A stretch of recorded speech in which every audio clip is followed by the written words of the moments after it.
பிரியமானவர்களே, இயேசு கிறிஸ்துவின் நாமத்தில் உங்களுக்கு என் அன்பின் வாழ்த்துக்கள். எப்படி இருக்கிறீங்க? நல்லா இருக்கீங்களா? இந்த நாளிலேயும் நம்ம எல்லாம் ஒன்று கூடி ஜெபிக்க ஆண்டவர் இந்த தருணத்தை தந்திருக்கிறார்ல.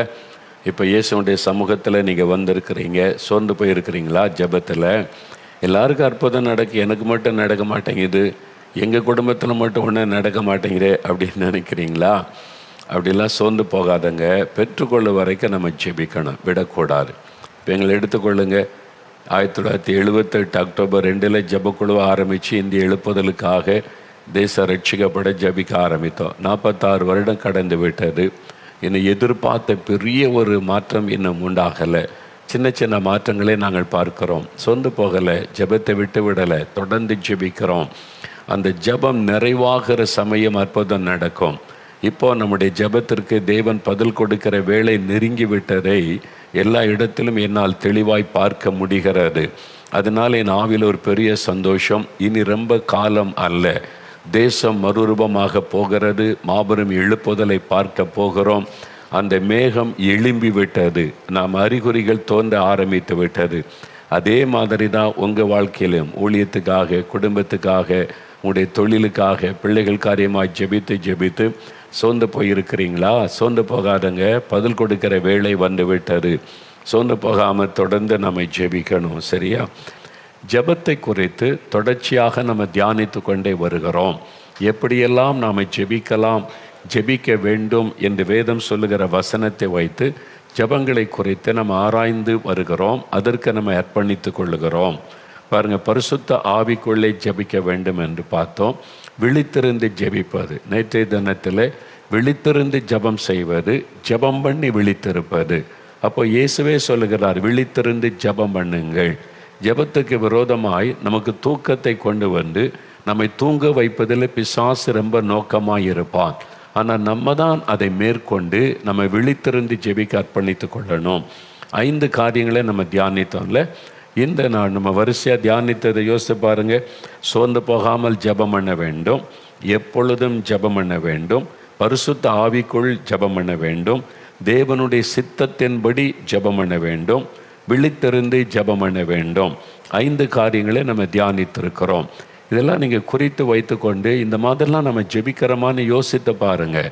நம்ம ஜெப வாழ்க்கையில் இன்னும் ஸ்ட்ராங் ஆகணும், வளரணும்னு தான் கர்த்தர் திரும்ப திரும்ப ஜெபத்தை குறித்து நிறைய காரியங்களை ஆண்டவர் பேசி கொண்டிருக்கிறார். சரி, இன்றைக்கு 6வது இன்னொரு ஜெபம், உபவாசத்துடன் ஜெபம் பண்ண வேண்டும். உபவாச ஜெபம். இந்த தலைப்புகளில் நான் பேச காரணம், ஜெபம் என்கிற ஒரு புஸ்தகம், அது பெண்டிகாஸ்டல் மிஷன் மூலமாக வெளிப்பட்ட புஸ்தகம்.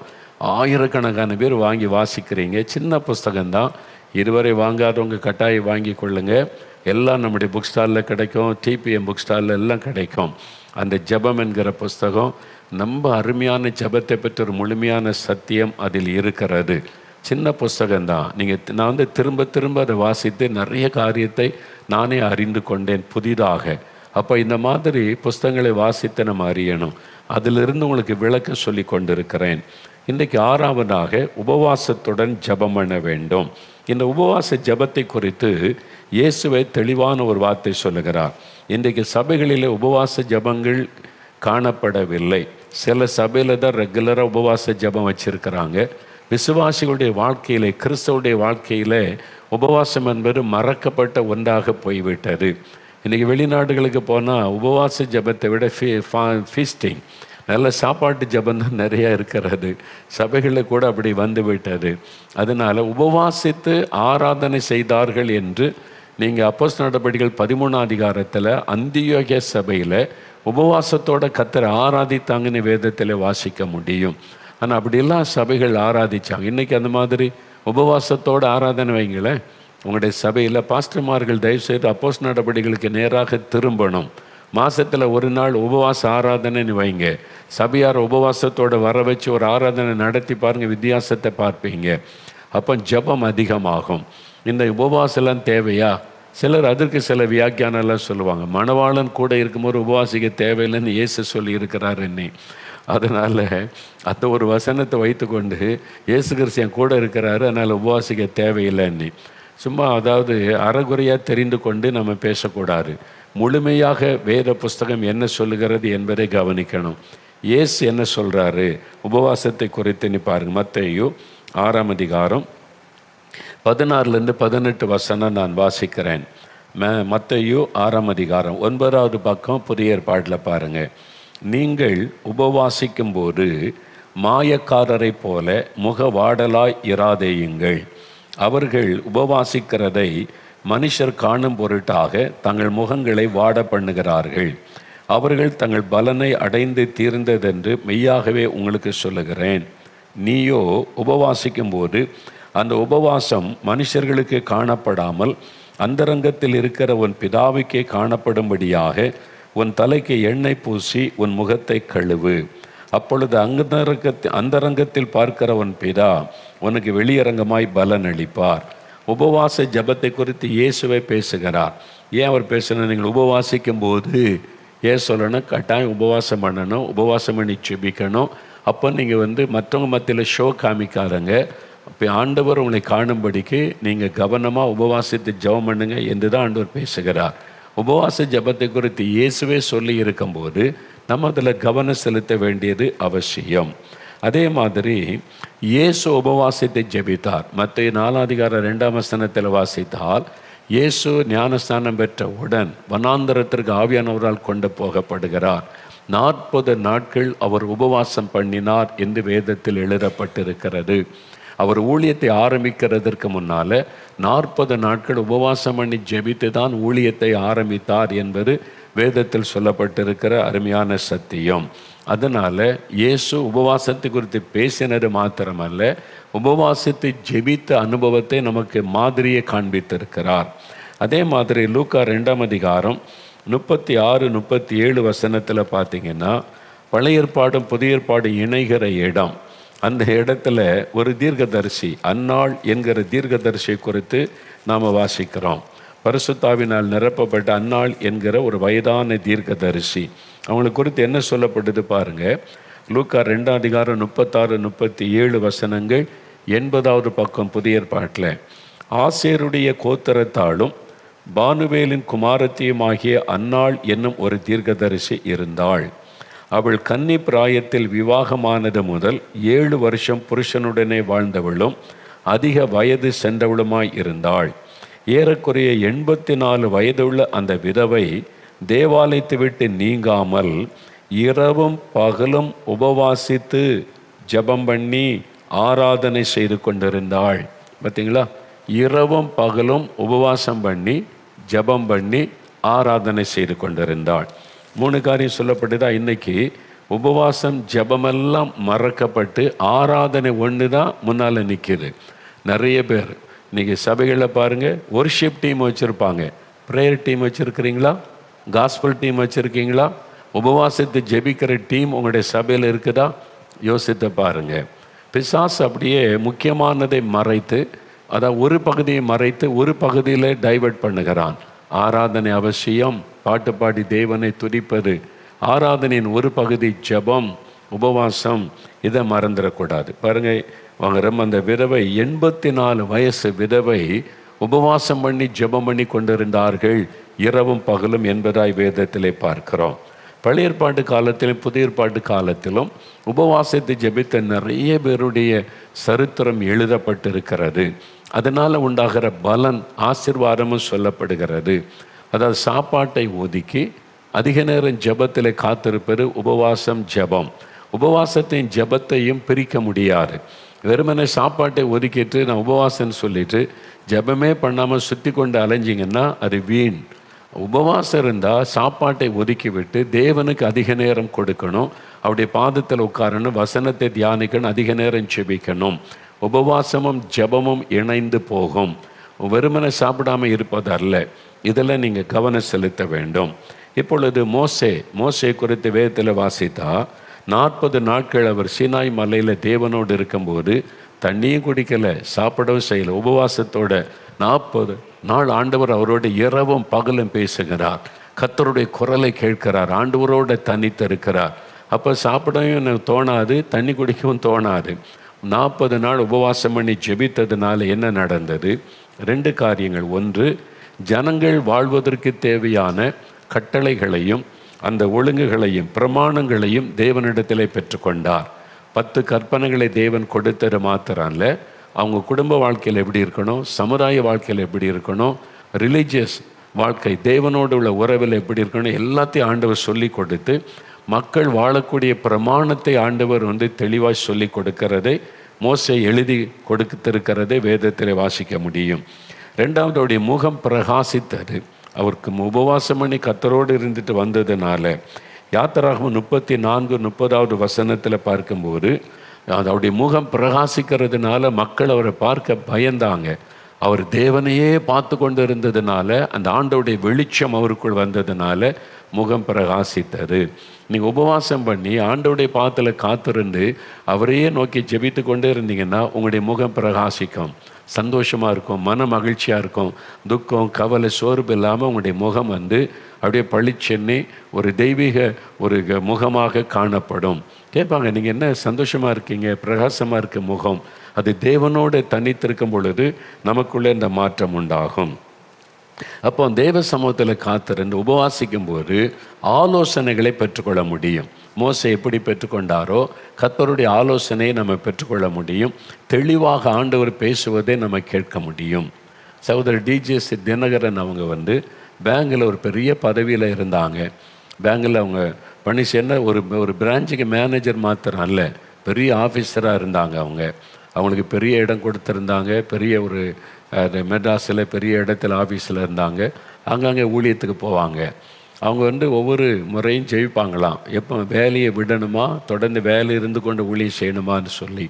கடைசி அவங்க தீர்மானம் எடுக்க திருப்பத்தூரில் கிறிஸ்துக்குள் ஆசிரமம்னு ஒன்று இருக்குது. இப்போ திருப்பத்தூர் உபவாச ஜபம் நடக்குது இல்லை, அங்கே தங்கறதுக்கு சில ரூம்ஸ் எல்லாம் உண்டு. சகோதரர் டிஜிஎஸ் தினகரன் அங்கே தான் போய் சில நாட்கள் உபவாசத்தில் காத்திருந்து ஜபம் பண்ணி தேவனுடைய ஆலோசனையை பெற்றுக்கொண்டாங்க. அப்போ ஆண்டவர் சொன்னார், இந்த வருஷம் நீ வேலையை விடக்கூடாது அப்படியே கைட் பண்ணி ஒரு நாள் உபவாசம் பண்ணி காத்திருந்து ஜெபித்த போது தான் இப்போ நீ வேலையை விட்டு முழு நேரமாக என் பணியை செய்யன்னு கர்த்தர் பேசினார். அங்கே தான் அந்த ஆலோசனையை பெற்றுக்கொண்டார்கள். சகோதரர் சாம் ஜபத்துரை அண்ணன் அவங்க கஸ்டம் ஆஃபீஸில் ஒரு ஆஃபீஸராக வேலை செய்து கொண்டு இருந்தாங்க. அவங்க வேலை செய்து கொண்டே ஊழியம் செய்து கொண்டு இருந்தாங்க. அவங்களும் பாருங்கள், இதே கிறிஸ்துக்குள் ஆசிரமத்தில் அங்கே தனி இடம், ஆட்கள் நடமாட்டம் இருக்காது, எந்த தொந்தரவும் இருக்காது, தனியாக உட்காந்து ஜெபிக்கலாம். சாம் ஜபத்துரை என்ன சொன்னாங்க, 21 நாள் உபவாசம் பண்ணி ஜெபிச்சாங்களாம். சாப்பாடே இல்லாமல் வெறும் தண்ணியை மாத்திரம் குடித்து கொண்டு 21 நாள் அங்கே காத்திருந்து தேவனுடைய ஆலோசனைக்காய் காத்திருந்து கர்த்தர் பேசினார், வேலையை விட்டு என் ஊழியத்தை செய் என்று. தேவனிடத்திலிருந்து தெளிவான ஒரு கைடன்ஸை பெற்றுக்கொண்டாங்க. உபவாச ஜபத்தின் மூலமாக அப்படி தேவனுடைய ஆலோசனைகளை நம்ம பெற்றுக்கொள்ள முடியும். இதை நம்ம கவனத்தில் கொள்ளலாம். உங்கள் குடும்பத்தில் பிள்ளைகளுடைய திருமண காரியம், ஒரு பிஸ்னஸ் காரியம், ஒரு பிரச்சனை என்ன பண்ணுறதுன்னு தெரியலை, உபவாசம் பண்ணுங்க. ஒரு நாள் உபவாசம் பண்ணி தேவ சமூகத்தில் தனியாக காத்துருங்க, அமர்ந்துருங்க. உங்களுடைய சரீரத்தை ஒடுக்கி நீங்கள் ஆவியிலே பலன் வரும். சரீரம் ஒடுக்கப்படும் போது ஆவியிலே புது பலன் உண்டாகும். அப்போ ஆவியானவரோடு ஈஸியாக தொடர்பு கொண்டு பேச முடியும். நம்முடைய சரீரத்தினுடைய அந்த காரியங்கள் ஒடுக்கப்படும் போது ஆவி பலன் கொண்டு தேவனோடு ஈஸியாக தொடர்பு கொண்டு தேவனுடைய குரலை கேட்க முடியும். அதே மாதிரி அதனால்தான் நானும் கூட உபவாசம் பண்ணி காத்திருந்து ஜெபிப்பதுண்டு. ஒரு தீர்மானம் எடுக்கணுமானா, இந்த வருஷம் எங்கெல்லாம் ஊழியத்துக்கு போகணும், இங்கெல்லாம் அழைப்பு வருது, எந்த நாட்டுக்கு போகணும், எந்த ஊருக்கு போகணும், எந்த கூட்டத்துக்கு போகணும்னா தேவ சமூகத்தில் உபவாசம் பண்ணி காத்திருந்து ஜெபிக்கும் போது ஆண்டவர் தெளிவான கைடன்ஸை தருவார். இந்த ஊருக்கு போ, இந்த நாட்டுக்கு போ, இந்த கூட்டத்தை ஏற்றுக்கொள், இங்கே போகாத, இப்போ தெளிவாக கைட் பண்ணுவார்.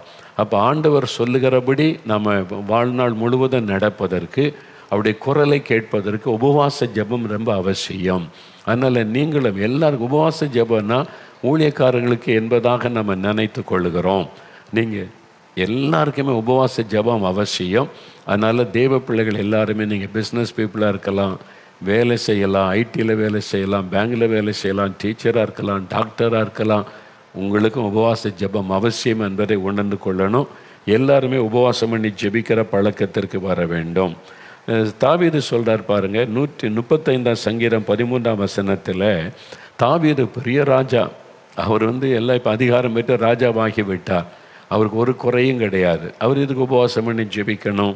அவர் சொல்லுகிறார், உபவாசத்தால் என் ஆத்மாவை நான் உபத்திரவப்படுத்தினேன் என்பதாய் சொல்லுகிறார்.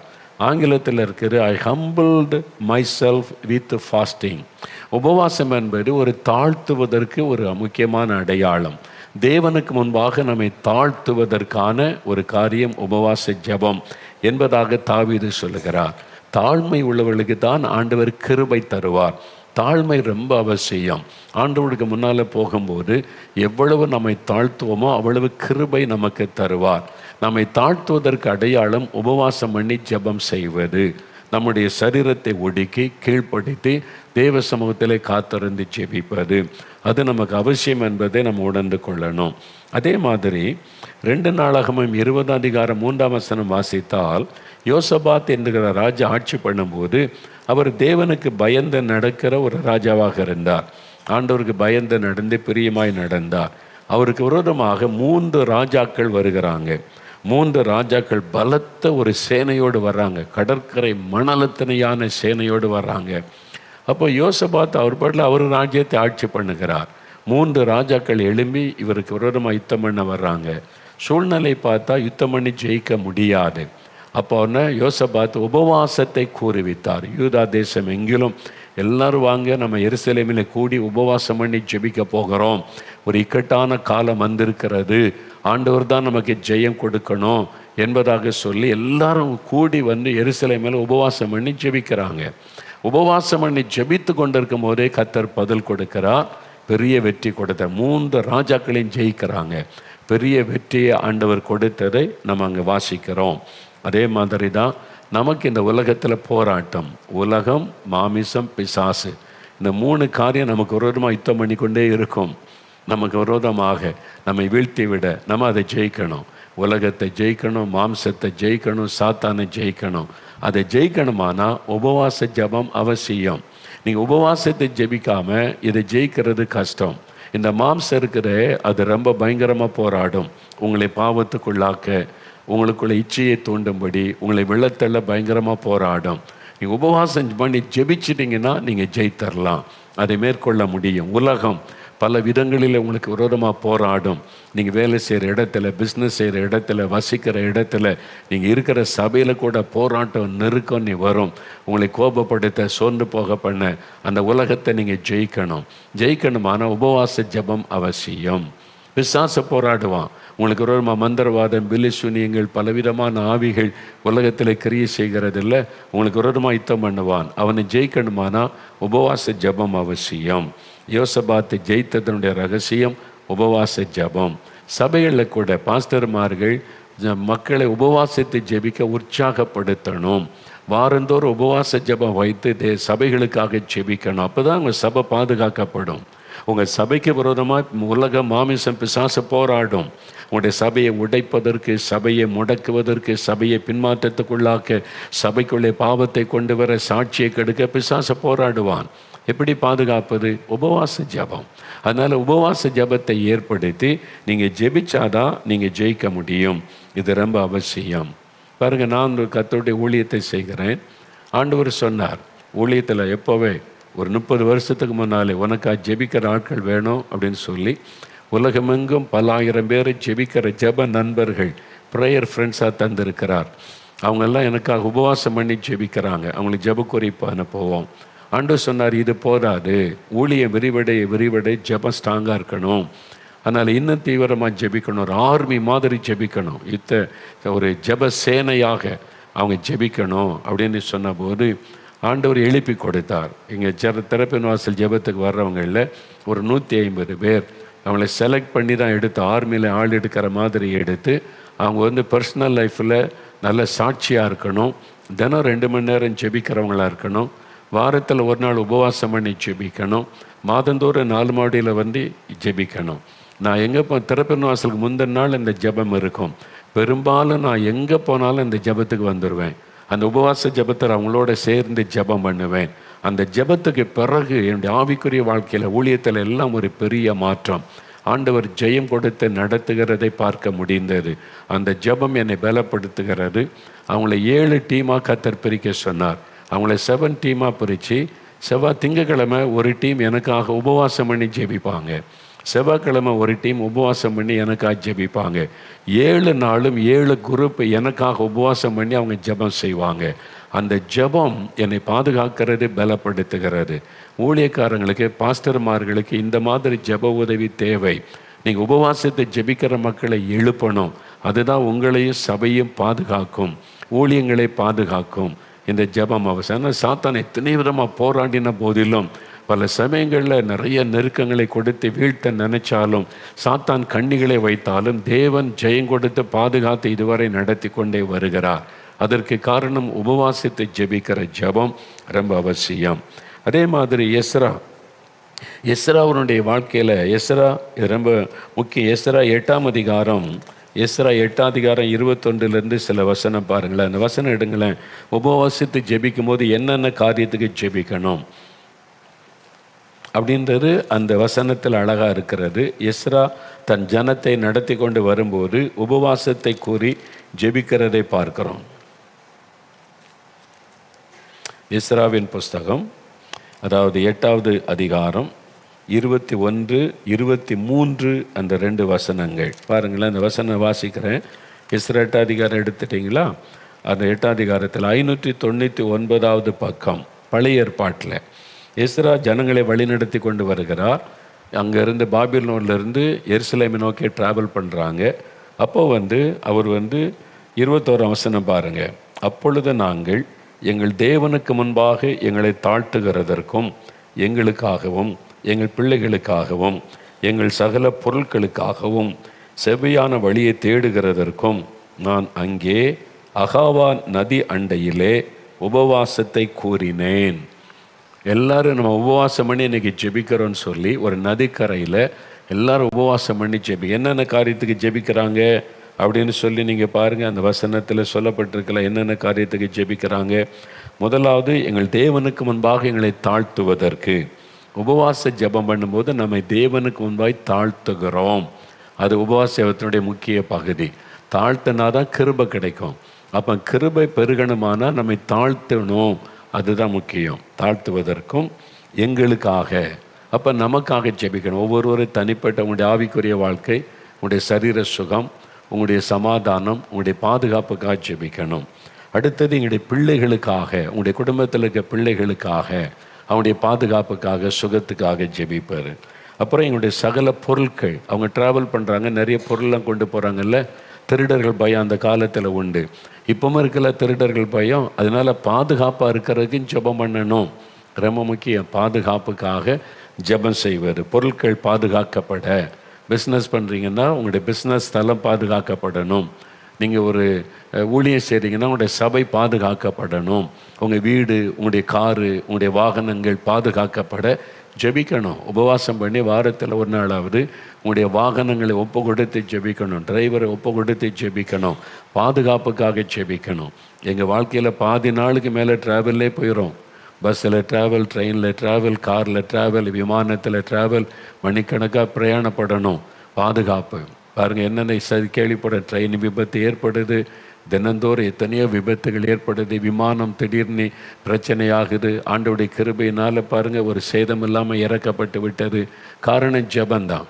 சென்னை விமான நிலையத்தில் நிறைய கர்த்தருடைய பிள்ளைகள் அவங்க ஏர்போர்ட்டு அது ஜெபக்குழு வச்சுருக்கிறாங்க. ஏர்போர்ட் ஜெபக்குழு ரெகுலர் பல வருஷமாக ஜெபிக்கிறாங்க. எல்லா விமானங்கள் பாதுகாப்பாக போயிட்டு வரணும்னு ஜெபிக்கிறாங்க. பைலட்டுகளுக்காக ஜெபிக்கிறாங்க. எல்லாருடைய ரட்சிப்புக்காக மாத்திரம் ஜெபிக்கிறதில்ல, பாதுகாப்புக்காக ஜெபிக்கிறாங்க. அந்த மாதிரி ஜெபிக்கிற மக்களால் தான் விபத்து இல்லாமல் விமானம் திருச்சியில் இறக்கப்பட்டது. பாருங்கள், அப்படி இந்த செய்தியெல்லாம் கேள்விப்படுறோம்ல.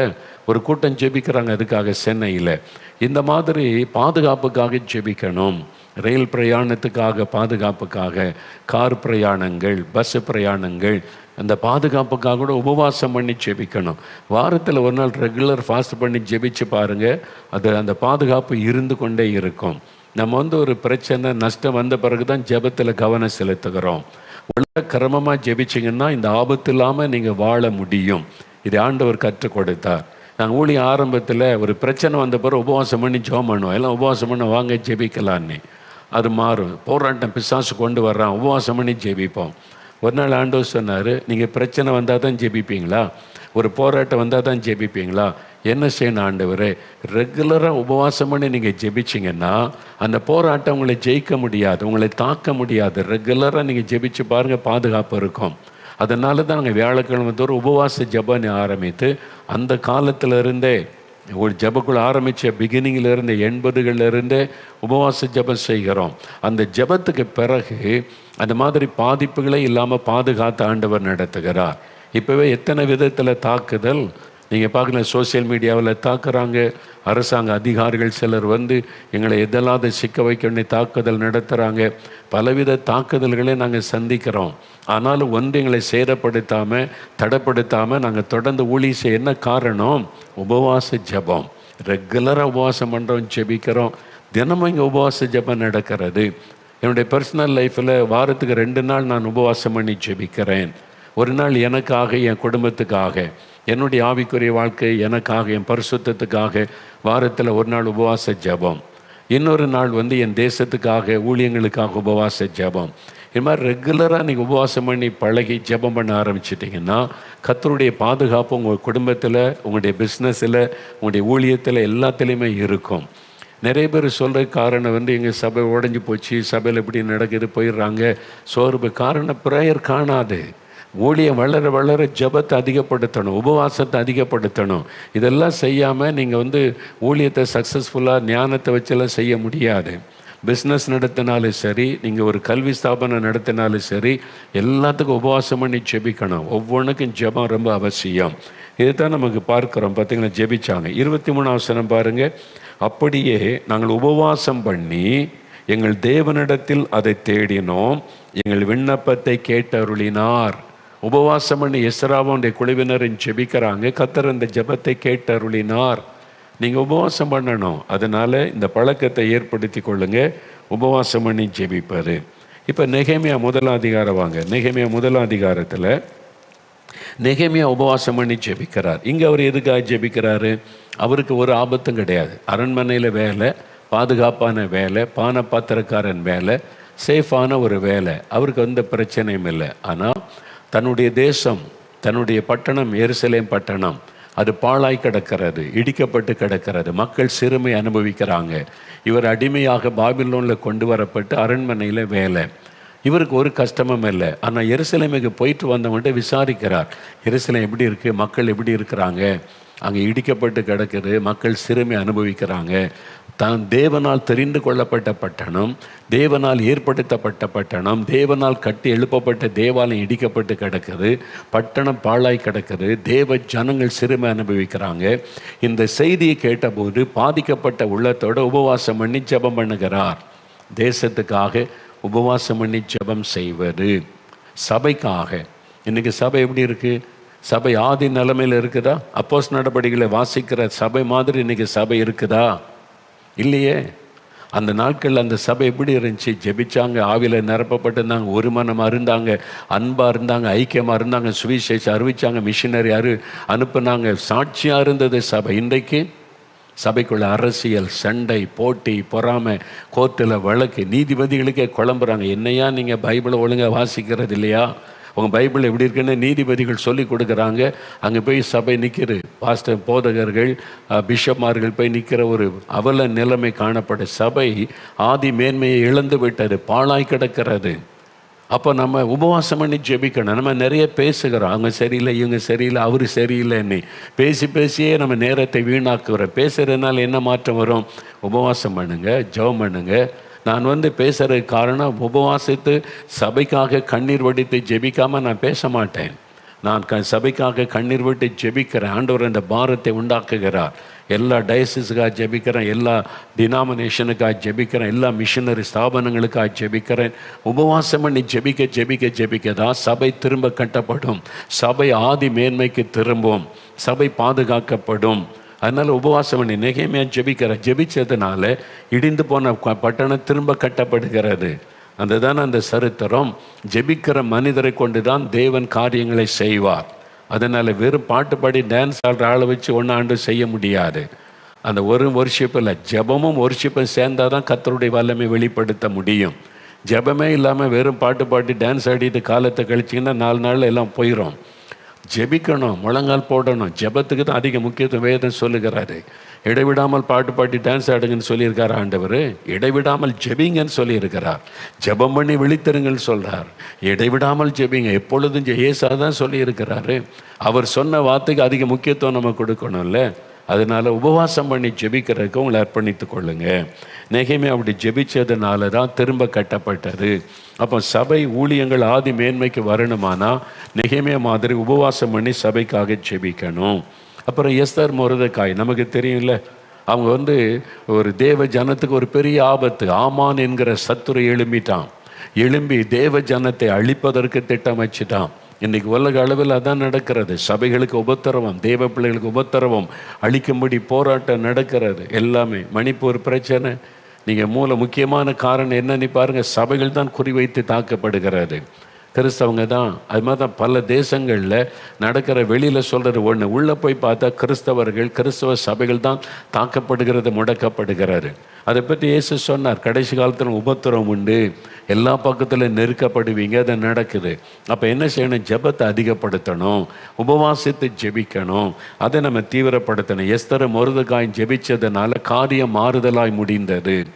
ஆமான் அழிக்கப்பட்டான். பார்த்தீங்களா? உபவாசித்து ஜெபிச்ச போது எஸ்தர் 4:3-16 பார்க்குறோம். உபவாசித்து அவங்க ஜெபிக்கிறாங்க. எஸ்தர் சொல்லுகிறாள், உபவாசத்தை கூறுங்க. எல்லாரும் உபவாசிக்கிறாங்க. எஸ்தர் அரண்மனையிலே 3 நாள் உபவாசிக்கிறாள். மொர்தெகாய் உபவாசம் பண்ணி ஜெபம் பண்ணுகிறார். எல்லா யூதர்களுக்கு 127 நாடுகளுக்கு சொல்லப்பட்டது, எல்லாரும் உபவாசம் பண்ணி ஜெபிங்க. எஸ்தர் உபவாசம் பண்ணி ஜெபிக்கிறாங்க. நம்ம எல்லாம் சேர்ந்து ஜெபிக்கலாம். அப்படி ஜெபிக்கும் போது தான் ஆமான் அழிக்கப்படுகிறான், சத்துரு அழிக்கப்படுகிறான், சத்துருடைய திட்டங்கள் அழிக்கப்படுகிறது. ஒரு பெரிய மாற்றம், எழுப்புதல் உண்டாகிறது. அதை பார்க்கிறோம். அப்போ உபவாசம் பண்ணி நம்ம ஜெபிக்கணும், அதுக்கு கவனம் செலுத்தணும். இதில் தேவ பிள்ளைகள் உபவாசித்து ஜெபிக்க உங்களை அர்ப்பணித்து கொள்ளணும். அதை ஆண்டவர் விரும்புகிறார். இப்போ பவுலப்போஸ்தலனுடைய வாழ்க்கையை பாருங்கள். 2 கொரிந்தியர் 6 அதிகாரம் 2 கொரிந்தியர் 6 அதிகாரம் எடுத்துக்கொள்ளுங்க.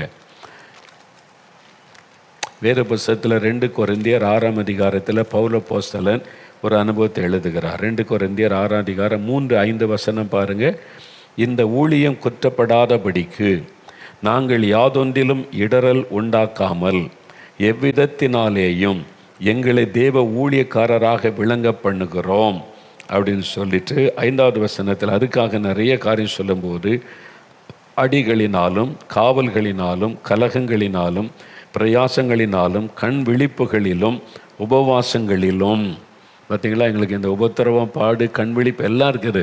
அதுக்கு நடுவில் உபவாசம் இருந்து ஜெபிக்கிறான். எதுக்கு? ஊழியம் குற்றப்படுத்தப்படக்கூடாது. நாங்கள் மற்றவங்களுக்கு இடரலற்றவளாக இருப்பதற்கு எங்களுக்கு பலன் வேணும், கிருபை வேணும் என்று உபவாசம் பண்ணி அவங்க ஜெபிக்கிறார்கள். பாஸ்டர்மார்கள், மொழி நேர ஊழியர்கள், ஏதாவது ஜெபக்குழு நடத்துகிறவங்க, சுவிசேஷம் அறிவிக்கிறவங்க ரெகுலராக உபவாசம் பண்ணி ஜெபிக்கணும். அது ரொம்ப அவசியமான ஒரு காரியம். அதனால் இந்த உபவாச ஜெபத்தை விட்டு விடக்கூடாது. இப்போ பாருங்களேன், 1 கொரிந்தியர் 9:27 பவுல் இன்னொரு காரியம் சொல்கிறார். மற்றவர்களுக்கு பிரசங்கம் பண்ணுகிற நான் தானே ஆகாதவனாய் போகாதபடிக்கு என் சரீரத்தை ஒடுக்கி கீழ்ப்படுத்துகிறேன். அவனை சரீரத்தை ஒடுக்கி கீழ்ப்படுத்துறது எப்படி முடியும்? உபவாசத்தில் தான். உபவாசம் இருந்தால் சரீரம் பலவீனப்படும், அதை கீழ்ப்படுத்த முடியும். உபவாசம் இல்லாமல் எப்பவுமே நல்லா சாப்பிட்டு அதுவும் சில காரியம் அது மாதிரி சிலர் பெருந்தினிக்காரராகிறாங்க. அப்படி சாப்பிட்டுட்டா உங்களுடைய சரீரம் ஒத்துழைக்காது. ஜெபத்தில் நீங்கள் ஜெபிக்க போனால் தூக்கம்தான் வரும். உங்களால் முழங்கால் போட முடியாது, ஜெபிக்க முடியாது. இன்றைக்கி நிறைய பேரால் ஏன் முழங்கால் போட முடியாமல் நிலைமைக்கு வந்துடுறாங்க? சிலர் சரீர பலவீனம், அது வேறு. உடம்பு பெருத்து போய் முழங்கால் போட முடியறதில்லை. அப்போ ஊழியர்கள் இதில் கவனம் செலுத்துவதில்லை, சாப்பாட்டில் கவனம் செலுத்துவதில்லை, உபவாசம் இருப்பது இல்லை. சாப்பிட்டு அதனால் தங்களுடைய ஆசீர்வாதத்தை இழந்து கொண்டிருக்கிற ஊழியங்கள் தான் அதிகம். அதனால இன்றைக்கி பவுல் சொல்கிறார் பாருங்கள், மற்றவர்களுக்கு நான் பிரசங்கம் பண்ணுகிறேன், நான் ஆகாதவனாய் போகாதபடி என் சரீரத்தை நான் ஒடுக்கி கீழ்ப்படுத்துகிறேன் என்பதாய் சொல்கிறார். ஒடுக்கி கீழ்ப்படுத்தணும். எனக்கு சில பாஸ்டர்மாரெலாம் தெரியும். அதிலெல்லாம் நான் பார்த்துருக்கிறேன். சனிக்கிழமை அவங்கள பார்க்கவே முடியாது. ஞாயிற்றுக்கிழமை ஆராதனைக்காக சனிக்கிழமை முழுதும் உபவாசம் பண்ணி காத்திருந்து ஜெபிப்பாங்க. அப்படிப்பட்ட பாஸ்டர்மார்கள் எனக்கு தெரியும்.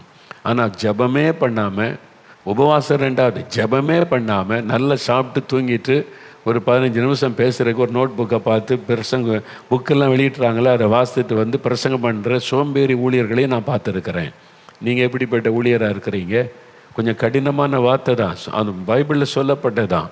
சோம்பேறியான பொல்லாதவனும் சோம்பலுமான இந்த ஊழியக்காரனை அழுகையும் பற்கொடிப்புள்ள இடத்துல போடுங்கன்னு இயேசு சொல்கிறாரு. வாச பாருங்க. ஆண்டவர் சொன்ன வார்த்தை தான். சோம்பலான ஊழியக்காரன், பொல்லாத ஊழியக்காரன், ஜெபிக்காத ஊழியக்காரன். ஒரு பிரசங்கம் பண்ணுறதுக்கு முன்னால் ஜெபிக்கணும், ஆயத்தப்படணும், ஜனங்களுக்கு உத்தரவாதம் எடுத்து பேசணும்ல. ஞாயிற்றுக்கிழமை ஆராதனைக்கு 10 நிமிடம் கூட ஜெபிக்காமல் புல்பிட்டு இருக்கிற ஊழியக்காரங்க எத்தனை பேர்? இந்த நாளையாவது மனம் திரும்பி ஒப்பு கொடுங்க, உபவாசம் பண்ணி ஜெபிங்க. நான் இந்த நாட்டுக்கு போகிறேன். இப்போவும் இந்த வயசுலேயே நான் எங்கே பிரசங்கம் பண்ணேன்னா, இன்றைக்கி இரவில் நான் பேசணுமானா காலையில் ஒன்றும் சாப்பிட மாட்டேன். உபவாசத்தோட மத்தியானம் வரைக்கும் உபவாசம் பண்ணி ஜெபித்து கொண்டே இருப்பேன். என்னை ஆயத்தப்படுத்தணும், பிரசங்கம் ஆயத்தப்படுத்தணும், மக்களுக்கு சரியான செய்தி சொல்லணும். இன்றைக்கும் 4 நாள் கண்டினியூவாக பிரசங்கம்னா 4 நாள் உபவாசம்தான். அந்த மாதிரி தான் ஆண்டவர் நடத்த. அப்போ தான் அந்த செய்தி வல்லமை உள்ளதாக இருக்கும், ஜனங்கள் ஆசீர்வதிக்கப்படுவாங்க. உபவாசத்தை ஜபிக்கும் போது தேவன் இடைப்படுவார், தேவன் பேசுகிற சத்தத்தை கேட்க முடியும், வெளிப்பாடுகளை தருவார். அப்போ அந்த செய்தி கரெக்டாக அந்த மக்களை சந்திக்கும்.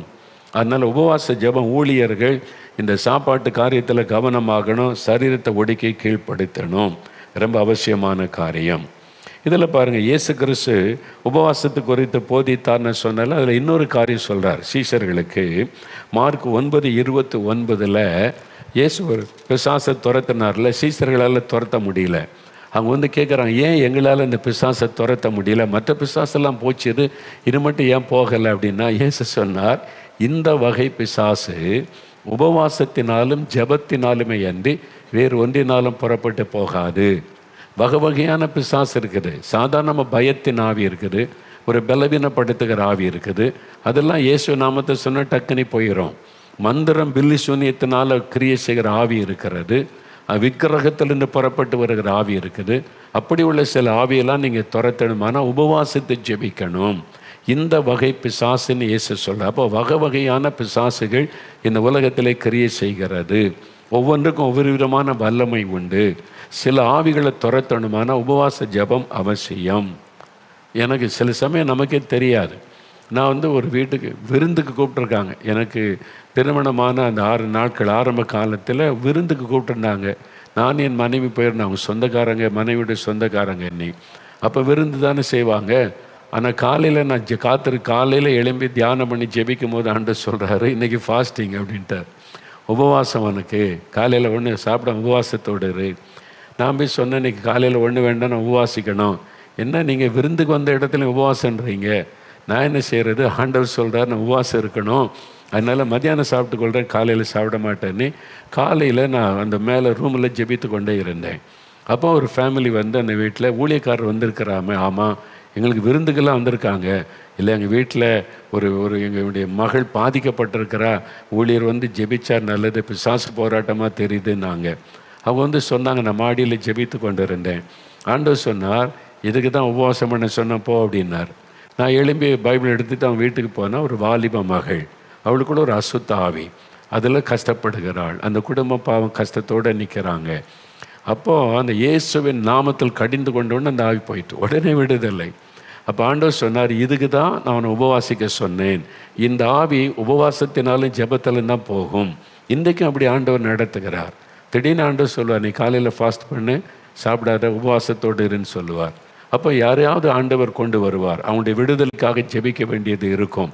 அது மாதிரி கர்த்தர் கைடன்ஸோடு உபவாசிக்கணும்.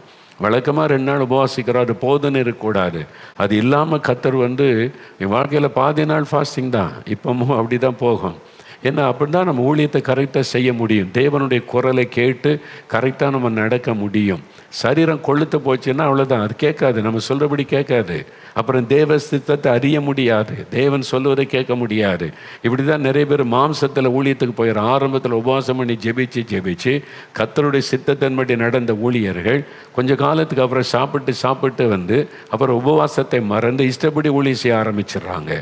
ஆரம்பம் ஆவியில் இருந்தது, இப்போ மாம்சத்தில் போகிறது. கவனமாக இருக்கணும். அதுக்கு தான் இந்த உபவாச ஜெபம். பவுல் சொல்கிறார்ல, சரீரத்தை ஒடுக்கி கீழ்ப்படுத்துவது நமக்கு அவசியம். அப்போ இந்த வகையான பிசாசு ஜெபத்தில் உபவாசத்துலேயும் தான் போகும் என்று ஆண்டவர் சொல்லி அதில் கவனம் செலுத்தணும்.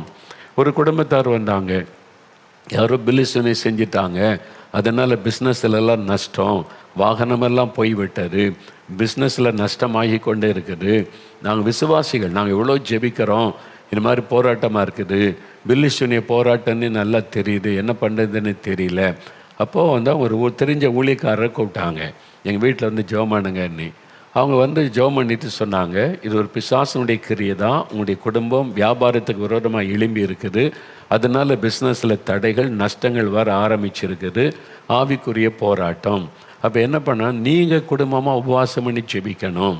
அவர் நல்ல ஆலோசனை கொடுத்தார், ஃபேமிலியை உபவாசம் பண்ணுங்க, நீங்கள் ஞாயிற்றுக்கிழமை தான் வீட்டில் இருப்போம், ஞாயிற்றுக்கிழமை உபவாசம் பண்ணுங்க, உபவாசத்தோடு சர்ச்சுக்கு போங்க, வந்துட்டு எல்லாம் உட்காந்து ஜெபம் பண்ணுங்க, நீங்கள் ஜெபிக்க தான் விடதில்லை. அவர் கரெக்டாக கைட் பண்ணினார்.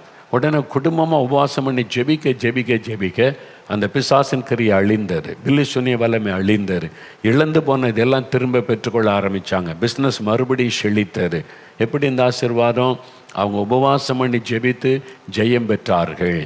அதனால் வியாபாரம் செய்கிறவங்க வாரத்தில் ஒரு நாள் உபவாசம் பண்ணி உங்கள் வியாபாரத்துக்காக ஜெபிக்கணும், உங்கள் பிஸ்னஸுக்காக ஜெபிக்கணும், உங்கள் வேலையாட்களுக்காக ஜெபிக்கணும், வாகனங்களுக்காக ஜெபிக்கணும். இல்லாட்டினா சாத்தான் அதில் கை வைத்து நஷ்டத்தை உண்டாக்கி விடுவான், உங்களுடைய பிஸ்னஸை முடக்குவதற்கு கிரியை செய்வான், அதில் வீண் பிரச்சனையை உண்டாக்குவான். நீங்கள் உபவாசத்தை ஜெபிச்சிட்டிங்கன்னா கர்த்தருடைய பாதுகாப்பு உண்டாகிவிடும். யோபு அப்படி ஜெபிச்சதுனால தான் அவனையும் அவனுடைய குடும்பத்தையும் அவனுக்கு உண்டான எல்லாவற்றையும் கர்த்தர் வேலி அடைத்து பாதுகாத்தார்னு பைபிளை பார்க்கிறோம். அது மாதிரி நம்ம ஜெபத்தில் நம்ம குடும்பத்தை நீங்கள் பாதுகாக்கணும்.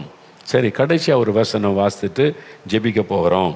என்னென்னா, கர்த்தருக்கு உகந்த உபவாசம் என்னது அப்படின்னு பைபிளில் இருக்குது. உபவாசம் என்ன சாப்பிடாமல் இருக்கிறதா? வெறும் சாப்பிடாமல் இருந்து ஜெபிக்கிறது மட்டுமானா? உணவை ஒதுக்கி ஜெபிக்கிறது தான் உபவாசம். சாப்பாட்டை ஒதுக்கிட்டு நம்ம ஜெபிக்கிறது தான் உபவாசம் என்பது. ஆனால் சிலர் வந்து வேலைக்கு போகிறேன், அந்த மாதிரி பிஸ்னஸுக்கு போகிறேன், உபவாசிக்க டைம் இல்லைன்னு வாங்க. நான் உங்களுக்கு என்ன ஆலோசனை கொடுக்குறேன் அப்படின்னு சொன்னால், பெரும்பாலும் வெள்ளிக்கிழமை ஃபாஸ்டிங் ப்ரேயர் பண்ணுவது நிறைய பேர் செய்கிறாங்க, சபைகளும் அப்போ தான் இருக்கும். ஒருவேளை வேலைக்கு போகிறீங்க அப்படின்னா நான் என்ன சொல்கிறேன்னா, மத்தியானம் அந்த வெள்ளிக்கிழமை மத்தியான சாப்பாடு சாப்பிட்டு கொள்ளுங்க. ஏன்னா வேலை செய்கிறேன், ஆஃபீஸில் இருப்பீங்க, வேலை செய்வீங்க, மத்தியானம் சாப்பிட்டு கொள்ளுங்க. அதுக்கப்புறம் ஃபாஸ்டிங். மத்தியான சாப்பாட்டுக்கு பிறகு ஒன்றுமே எடுக்கக்கூடாது, தண்ணி மட்டும் குடித்து கொள்ளுங்க. அடுத்த நாள் காலையில் தான் சாப்பிடணும், அது வரைக்கும் ஃபாஸ்டிங் அப்படின்னு நியமித்து கொள்ளுங்க. எப்படியும் வேலை முடிச்சுட்டு 5 மணிக்கு வீட்டுக்கு வந்துடுவீங்க, 6 மணிக்கெல்லாம் வீட்டுக்கு வந்துடுவீங்க. வீட்டுக்கு வந்த பிறகு நீங்கள் உங்கள் குடும்பத்துக்கான வேலைகள்லாம் செஞ்சு முடிச்சிருங்க. 7 மணிக்குள்ளே ஃபேமிலி டியூட்டி எல்லாம் முடிச்சிருங்க. கணவர், பிள்ளைகள், சமையல்கார் எல்லாத்தையும் முடித்து ஒழுங்கு பண்ணிவிட்டு 8 மணிக்குள்ளே எல்லாத்தையும் செட்ரைட் பண்ணிவிட்டு 8லேருந்து 11 மணி வரைக்கும் ஜெபம் பண்ணுங்க. உங்கள் வீட்டில் ரூமில் உட்காந்து நீங்கள் ஜெப குறிப்பெல்லாம் எழுதுவேன், என்னென்ன காரியத்துக்கு ஜெபிக்கணும், உங்கள் கணவருக்காக, மனைவிக்காக, பிள்ளைகளுக்காக, பிள்ளைகள் படிப்பு, சுகம், நம்முடைய பொருளாதார தேவை, பாதுகாப்பு என்ன, அப்புறம் எங்கள் சபை, எங்கள் பாஸ்டர், எங்கள் சபை ஊழியம், நான் இருக்கிற பகுதியில் எழுப்புதல் வரணும், இந்த பட்டணம், இந்த கிராமம், ஒரு குறிப்பு எழுதி ப்ரேயர் டைரி வைத்து கொள்ளுங்க. நீங்கள் நல்லா 8 மணிக்கு ஆரம்பித்த 3 மணி நேரம் ஜெபிச்சு பாருங்கள். அப்புறம் நீங்கள் படுக்கைக்கு போயிடுங்க. அதிகாலையில் எழும்பி ஒரு 1 மணி நேரம் ஜெபம் பண்ணிவிட்டு உபவாசத்தை முடித்து கொள்ளுங்க. நீங்கள் செஞ்சு பாருங்கள், உங்களுடைய வாழ்க்கையே சேஞ்ச் ஆகிரும், உங்களுடைய ஆசீர்வாதமே வித்தியாசமாக மாறிடும். இது கர்த்தர் உங்களுக்கு கொடுக்குற ஆலோசனை, செய்யுங்க. குடும்ப உபவாசம் என்பது ஞாயிற்றுக்கிழமை பண்ணுங்க. சர்வீஸுக்கு போகும்போது பிள்ளைகளுக்கெல்லாம் சொல்லுங்கள், காலையில் உபவாச சாப்பாடு கிடையாது, உபவாசத்தோடு சர்ச்சுக்கு போங்க, ஆராதிங்க. ஆராதனை முடிஞ்ச உடனே அப்படியே ஹோட்டலுக்கு போகாதுங்க, வீட்டுக்கு வாங்க. 1 மணி நேரம் வீட்டில் உட்காந்து குடும்பமாக ஜெபம் பண்ணுங்க. உபவாச ஜெபம், பிள்ளைகளையும் ஜெபிக்க சொல்லுங்கள். அன்னைக்கு எல்லாரையும் ஜெபிக்க வைங்க, 5 நிமிஷம் ஜெபம் பண்ணுங்கன்னு. ஜெபம் முடிச்சுட்டு ஹோட்டலில் போய் சாப்பிடுங்க, தப்பு இல்லை. வாரத்தில் ஒரு நாள் ஃபேமிலியாக ஒரு ஃபெலோஷிப், தப்பே கிடையாது. இந்த மாதிரி நம்ம தான் ஒழுங்கு பண்ணணும். உபவாசத்தை நியமியுங்கள், பரிசுத்த உபவாச நாளை நியமிகள்னு கர்த்தர் சொல்கிறார்ல, நம்ம தான் நியமிக்கணும். அது மாதிரி நீங்கள் ஒழுங்குபடுத்தி ஜெபிக்க பழகுங்க. கடைசி அந்த வசனம் வாசிங்க, ஏசாயா 58 அதிகாரம் 5-8 வசனம் பாருங்கள். ஏசாயா 58 5-8 நல்ல கவனமாக பாருங்கள். இந்த வசனத்தை திருப்பி கொள்ளுங்க. 864 பக்கம் பழைய ஏற்பாட்டில் பாருங்கள். மனுஷன் தன் ஆத்மாவை ஒடுக்குகிறதையும் தலை வணங்கிய நாணலிலும் இரட்டிலும் சாம்பலிலும் படுத்து கொள்ளுகிறதும் எனக்கு பிரியமான உபவாச நாளாக இருக்குமோ? இதையா உபவாசம் என்றும் கர்த்தருக்கு பிரியமான நாள் என்றும் சொல்லுவாய்? பார்த்தீங்களா? நம்ம இதான் உபவாச நாளுன்னு இஷ்டப்படி நடப்பதல்ல. கர்த்தருக்கு உகந்த உபவாசம் என்னதுன்னு சொல்கிறார். அக்கிரமத்தின் கட்டுகளை அவிழ்க்கிறதையும் நுகத்தடியின் பிணையல்களை நெகிழ்கிறதும் நெருக்கப்பட்டிருக்கிறவர்களுக்கு விடுதலையாக்கி விடுகிறதும் சகல நுகத்தடிகளையும் உடைத்து போடுகிறதையும் பசி உள்ளவனுக்கு உன் ஆகாரத்தை பகிர்ந்து கொடுக்கிறதும் துரத்துண்ட சிறுமையானவர்களை வீட்டிலே சேர்த்து கொள்ளுகிறதும் வஸ்திரமில்லாதவனை கண்டால் அவனுக்கு வஸ்திரம் கொடுக்கிறதும் உன் மாம்சமானவனுக்கு உன்னை ஒழிக்காமல் இருக்கிறதும் அல்லவோ எனக்கு உகந்த உபவாசம் அன்று சொல்ல. எனக்கு உகந்த உபவாசம் இதுதான். அப்பொழுது இப்படி நீ உபவாசம் பண்ணினா விடியற்கால வெளிப்பை போல உன் வெளிச்சம் எழும்பி உன் சுக வாழ்வு சீக்கிரத்திலே துளிர்க்கும். உன் நீதி உனக்கு முன்னாலே செல்லும். கர்த்தருடைய மகிமை உன்னை பின்னாலே காக்கும். அப்போதான் உன் சுகவாழ்வு துளிர்க்கும், கர்த்தருடைய பாதுகாப்பு உண்டாயிருக்கும். அப்போ தேவனுக்கு உகந்த உபவாசம்னா என்னது அப்படின்னு கேட்டால், அக்கிரமத்தின் கட்டுகளை அவிழ்க்கிறது, நெருக்கப்பட்டிருக்கிறவர்களை விடுதலை ஆக்குவது, நுகத்தடிகளை உடைப்பது. அப்படின்னா என்ன அர்த்தம்? தேசத்தில் சாத்தான் நிறைய பேர் அடிமையாக்கி வச்சிருக்கிறான். குடி பழக்கத்திற்கு, விபச்சார வேசித்தனத்திற்கு, போதைக்கு நிறைய பேர் அடிமையாக்கி நுகத்தடிகளை வச்சு அவங்களை சிறுமையாக்கி கொண்டிருக்கிறான்ல, அவங்களுடைய விடுதலைக்காக ஜெபிக்கிறது.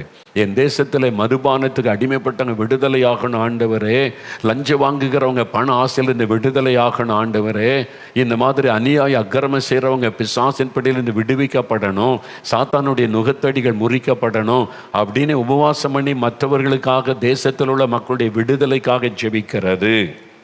உங்களுக்காக ஜெபிக்கிறத கடைசியில் வைத்துக்கொள்ளுங்க. முதல்ல தேசம், அதில் அடிமைப்பட்டு இருக்கிறவங்க, சிறுமைப்பட்டவங்களுக்காக, அவனுடைய விடுதலைக்காக நீங்கள் ஜெபிக்கணும். பாரம் எடுத்து நீங்கள் ஜெபிக்க சாத்தானுடைய நுகத்தடிகள் முறியும், கட்டுகள் அறுக்கப்படும், அநேகர் விடுதலை பெறுவாங்க, ரட்சிக்கப்படுவாங்க. அப்படி ஜெபிக்கிறது தான் ஆண்டவருக்கு உகந்த உபவாசம். அடுத்தது, பசி உள்ளவனுக்கு ஒன்று ஆகாரத்தை கொடுக்கணும், வஸ்திரம் இல்லாதவனுக்கு வஸ்திரம் கொடுக்கணும், பாதிக்கப்பட்டவர்களுக்கு உதவி செய்யணும். என்ன செய்யணும்? இப்போ நீங்கள் உபவாசம் இருக்கிறீங்க வைங்க, நீங்கள் ஒரு நேரம் உபவாசம் பண்ணுறதுக்கு ஒரு நேரம் சாப்பாட்டுக்கு எவ்வளோ செலவாகும்? ஒரு நேரம் சாப்பாட்டு குறைந்த 100 ரூபாயாவது ஆகும்ல. வீட்டிலே செஞ்சு சாப்பிட்டா கூட ஒரு நேரம் சாப்பாட்டுக்கு 100 ரூபாய் ஆகிரும். 50 ரூபா ஆகுன்னு வச்சுக்கொள்ளுங்களேன். வீட்டில் சமையல் பண்ணி சாப்பிட்றோம், 50 ரூபா ஆகும். உபவாசம் இருக்கும்போது 50 ரூபா மிச்சம் தானே உங்களுக்கு. 2 வேளை சாப்பாட்டை ஸ்கிப் பண்ணுறீங்கன்னா 100 ரூபா மிச்சம். ஏன்னா அது செலவில்லைல்ல, உபவாசம் இருக்கிறீங்க. அந்த 100 ரூபாயை நீங்கள் ஏழைகளுக்கு கொடுக்கணும். உபவாசம் இருக்கிறீங்கள, அந்த பணம் மிச்சமாகுதில்ல, அதை ஏழைகளுக்கு கொடுக்கணும். ஆகாரம் இல்லாதவனுக்கு நீங்கள் ஆகாரம் வாங்கி கொடுக்கணும், வஸ்திரம் இல்லாத வஸ்திரம். அதான் தேவனுக்கு உகந்த உபவாசம். நீங்கள் உபவாசம் இருந்து மிச்சம் பிடிச்சு உங்களுக்கு சேர்க்குறீங்க, அப்படி தானே? ஆனால் ஆண்டவருடைய வசனத்தின்படி நீங்கள் குடும்பமாக உபவாசம் இருக்கும்போது 4 பேர் சேர்ந்து உபவாசம் இருந்தீங்கன்னா ஒரு வேளை கூட 200 ரூபா மிச்சமாயிரும். யோசித்து பாருங்கள். அந்த 200 ரூபா, வாரம் 200 ரூபான்னா 4 வாரத்துக்கு 800 ரூபாய். நீங்கள் ஏழைகளுக்கு கொடுங்க, உணவில்லாதவங்களுக்கு ஒரு சாப்பிட ஹெல்ப் பண்ணுங்கள், ட்ரெஸ் எடுத்து கொடுங்க. உபவாசத்து நிமித்தம் அந்த பணத்தை மற்றவங்களுக்கு செலவு செய்வது, இந்த பழக்கத்தை ஏற்படுத்தி பாருங்கள், நிறைய மாற்றங்களை காண்பீங்க, ஆசீர்வாதங்களை இதுதான் கர்த்தருக்கு உகந்த உபவாசம். மற்றவங்களுக்காக ஜெபம் பண்ணு, மற்றவங்களுடைய விடுதலைக்காக ஜெபம் பண்ணு. கடைசியில் உங்கள் குடும்பம், உங்களுடைய பிஸ்னஸ், உங்களுடைய ஊழியத்துக்கு ஜெபம் பண்ணுங்க. முதல்ல தேசம், அடிமைப்பட்ட மக்களுக்கு ஜெபிங்க. அந்த உபவாசத்தில் மிச்சமாகிற பணத்தை மற்றவங்களுக்கு செலவு பண்ணுங்க. இதுதான் கர்த்தருக்கு உகந்த உபவாசம். இந்த மாதிரி உபவாசம் இருந்தால் உங்களுடைய சுகவாழ்வு துளிர்க்கும். கர்த்தர் உங்களுக்கு பாதுகாக்கும்படி துணை நிற்பார். அப்படி செய்றீங்களா? அப்போ இன்றைக்கி ஒப்பு கொடுக்குறீங்களா? ஆண்டவரே, உம்முடைய வசனத்தில் சொல்லப்பட்டபடி நான் உபவாசிக்கணும், எனக்கு உபவாசிக்க கிருபை தாங்க, வாரத்தில் ஒரு நாளாவது உபவாசிக்கணும், குடும்பத்துக்கு நான் குடும்பமாக உபவாசிக்க கிருபை தாங்க, கர்த்தருக்கு உகந்த உபவாசம் நாங்கள் செய்யணும். ஆண்டவரே, மற்றவங்களுடைய விடுதலைக்காக ஜெபிக்கணும், என் தேச மக்கள் விடுதலை அடைய ரட்சிக்கப்பட நான் ஜெபிக்கணும். இந்த பணத்தை மிச்சம் வருகிற பணத்தை நான் ஏழைகளுக்கும் கஷ்டப்படுற மக்களுக்கு செலவு பண்ணணும். உமக்கு உகந்த உபவாசத்தை நான் செய்யணும், எனக்கு கிருபை தாங்க, உபவாசிக்க பலன் தாங்க. கேட்குறீங்களா? எல்லாரும் கேளுங்க. ஊழியக்காரன் கூட தவறாமல் உபவாசம் பண்ணி ஜெபிக்கணும். எல்லாரும் அப்படியே முடிந்தால் முழங்கால் படிட்டு கொள்ளுங்க. ஒரு நிமிடம் ஜெபிக்க போகிறோம். ஆண்டவரே, உபவாசித்து ஜெபிக்க கிருபை தாங்க, உபவாசித்து ஜெபிக்க கிருபை தாங்க, உபவாசித்து ஜெபிக்கும்படி பலன் கொடுங்க. ஆண்டவரே, எல்லாருக்குள்ள உபவாசிக்க வேண்டும் என்ற சிந்தனையை உண்டாக்குங்க. உபவாச ஜெபத்தை மறக்கடித்த பிசாசின் கிரியைகளை கடிந்து கொள்கிறேன். மறுபடியும் சபைகளுக்குள்ளே, மக்களுக்குள்ளே உபவாச ஜெபம் பெருகட்டும் இயேசுவின் நாமத்தில். எஸ்தர்கள் எழும்பட்டும், நெகேமியாக்கள் எழும்பட்டும், மோசேக்கள் எழும்பட்டும், பவுல் அப்போஸ்தலனை போல உபவாசித்து ஜெபிக்கிற ஊழியர்கள் எழும்பட்டும், பாஸ்டர்மார்கள் எழும்பட்டும், சபைகள் உபவாசித்து ஜெபிக்கிற சபைகள் அந்தியோகியா சபை போல எழும்பட்டும். உபவாசித்து ஜெபிக்கிற மக்களை எழுப்பும். கர்த்தருக்கு உகந்த உபவாசத்தை செய்ய கர்த்தர் கிருபை தாரும். வசனத்தின்படி உபவாசித்து ஜெபிக்க உதவி செய்யும். ஆண்டவர் ஒவ்வொருவருக்கு கிருபை தாரும். இன்றைக்கு ஜெபிக்கிற ஒவ்வொருவரும் இந்த அபிஷேகத்தின் வல்லமை இறங்கட்டும். ஆவியினாலே நிரப்பி பலப்படுத்தி ஜெபிக்க வைப்பீராக. உபவாசித்து ஜெபிக்க கிருபை கொடுப்பீராக. இயேசு கிறிஸ்துவின் நாமத்தில் ஜெபிக்கிறோம் பிதாவே. ஆமேன், ஆமேன். என் ஆத்துமாவே கர்த்தரை சோஸ்தரி, என் முழு உள்ளமே அவருடைய பரிசுத்தமுள்ள நாமத்தை சோஸ்தரி. என் ஆத்துமாவே கர்த்தரை சோஸ்தரி, அவர் செய்த சகல உபகாரங்களை மறவாதே. ஆமேன், ஆமேன். மறுபடியும் அடுத்த வாரம் இந்த ஜெபத்தினுடைய தொடர்ச்சியை நம்ம கேட்க போகிறோம். அடுத்த வாரம் வின்சென்ட் செல்வகுமார் தீர்க்கதரிசி அவர்கள் செய்தி கொடுப்பாங்க. தொடர்ந்து அந்த செய்தியை கேளுங்க. அதுக்கு அடுத்த வாரம் நான் ஜெபத்தை குறித்து தொடர்ந்து பேசுவேன். 2 பேரும் முக்கியமான செய்திகளை உங்களுக்கு சொல்லிக்கொண்டே வருகிறோம். அதை நல்லா அறிந்து கர்த்தருக்குள் உங்களை பலப்படுத்திக் கொள்ளுங்க. சீக்கிரத்தில் எழுப்புதலை பார்க்க போகிறோம். ஆமேன்.